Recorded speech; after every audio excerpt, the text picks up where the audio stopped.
Hi everyone, a warm evening to all. Today we will see 5 more current affairs according to our day 8 plan. So here are those topics.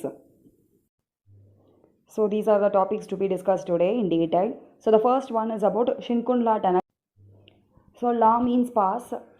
So after the Atal Tunnel in Himachal Pradesh, this is a high altitude tunnel under we can say 16,730 feet high Shinkunda Pass. Okay, La means pass in Himachal Pradesh. So it is about 13.5 kilometer long tunnel. So it will be connecting Ladakh Union Territory with the tribal region of Lahal and Spiti district of the Himachal Pradesh to ease the transportation.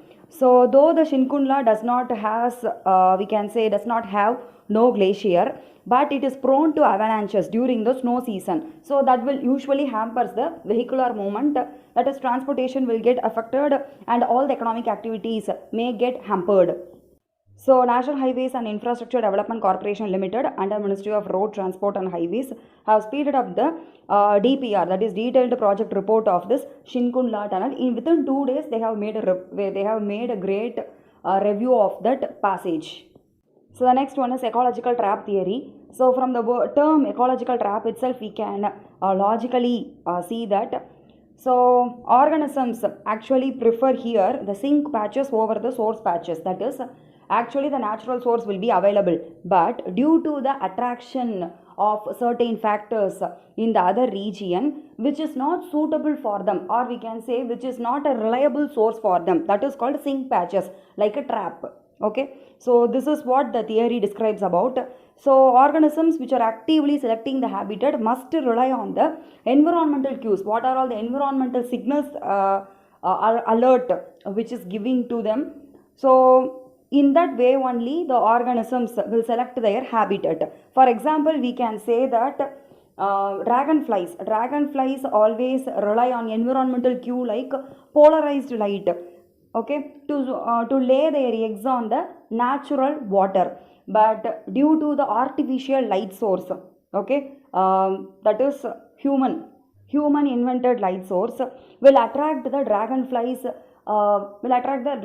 in the what we can say in the greatest preference. So these dragonflies will lay their eggs on the roadways. Okay, so actually we can say that this will reduce their population, because if they lay their eggs on the road, we know that mortality increases. So obviously the species will get disappeared in due course. So this is called ecological trap theory. So scientists have been helping them to identify the high quality habitat using this theory. So what will be the result means we know falsely attractive habitat and avoidance of the high quality, and that is quality wise we can say the natural source of water is the very good preferable place for the dragonflies to lay their eggs, but due to the less attractiveness it will get attracted towards the false habitat. So this is what the ecological trap theory describes about. This kind of theory and all, please make a note of it. It will be helpful for you in prelims as well as mains answer writing. So the next one is, so this is about new iron ore policy 2021 which was released by Ministry of Railways. So we know that after coal, iron is the second most important stream of traffic of Indian railways. So in order to reduce the nuances in transportation of iron ores and also to increase the production of steel, okay, in terms of nationally as well as in terms of exporting to other countries too. Okay, so Indian Railways has introduced this new iron ore policy 2021 because the contribution of iron along with the steel we can say about 17% of the total freight loading of the Indian Railways in 2019 to 2020 financial year itself. So about this policy, if we see about this policy, it will govern the allocation of the rakes and transportation of the iron ore in an ease manner in order to promote the ease of doing business also. So in order to meet the complete requirement of the transportation of the iron ore customers and also to provide logistic support, which is very much important to increase the contribution of the steel industry, and also how it can happen means it will leverage the infrastructure and facilities as well as at the loading, that is at the loading as well as the unloading sites.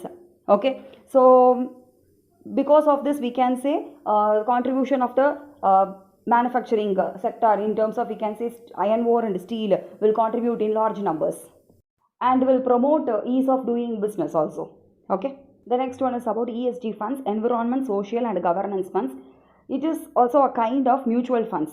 Okay, so where the sustainable investment decision making is happening or socially responsible investment is occurring, no, there we can use the word ESG funds, environment, social and governance funds, because we need sustainable development obviously in this century in order to reduce the global warming as well as all the related issues in terms of environment, social and governance.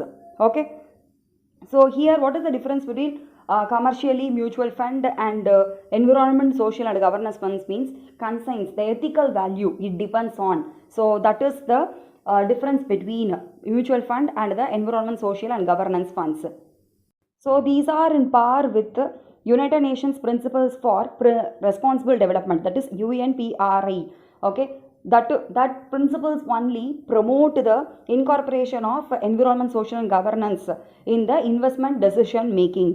So it is this ESG funds are regulated by Securities and Exchange Board of India.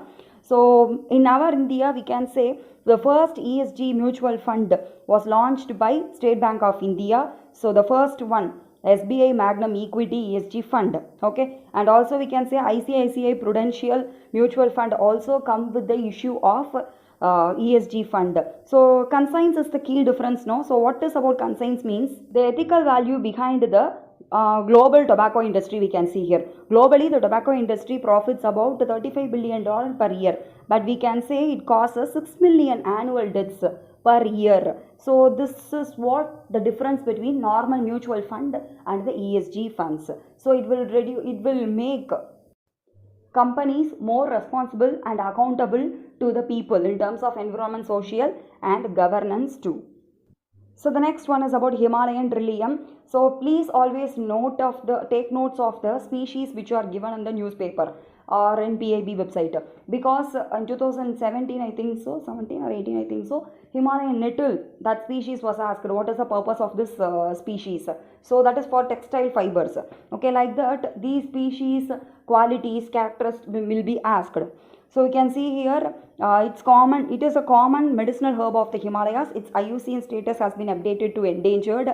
It was poached in large number because it is most traded traditional commercial plants, because it has high medicinal quality. Like we can say it will cure the diseases like dysentery, wounds, skin boils, inflammation, sepsis also, and menstrual and sexual disorders. Also we can say that the rhizome part of that herb, that is the modification of the stem.